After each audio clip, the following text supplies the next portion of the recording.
So, mga kabagag na wong maayong buntag.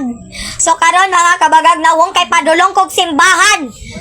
Kay magunsa man, ay lisod sad magchismis. Syempre, magampo ko dito mga kabagag na wong. Anong bagag na wong? Hala, mailan lagi na ako. Hala, baga, juday mo. Sorry na lang. Guys, mag-share ko sa akong story sa akong live karon. Kabalo ba mo nga niagto dere si Echeto sa Montera? Joke ra.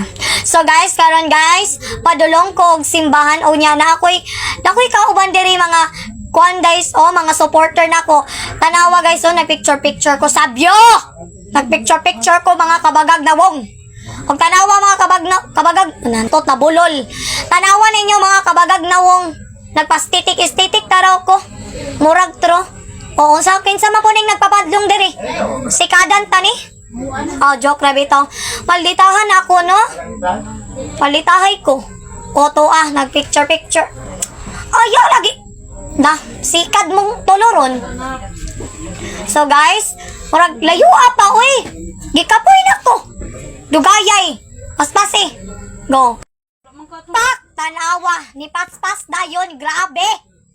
Guys, abtikay ko guys, tanawa ni Paspas so nagambak-ambak murag tinikling. Unsa man na guys? Unsay tawagan na iro nga gibunalan? Hala guys, nakakita na ko cross murag mao na guro ng simbahan. Hala pagkadali ara ba naabot naman dayon? Pak! O di ba guys, tanawa nakita na ko ninyo. Akong background guys, ayan na mo pagreklamo na. Oe! Wala ko na suko. Nilis kang garang ilong. Guys, daghang salamat sa pagpalo, pag-share, pag-comment. Thank you kayo, babo!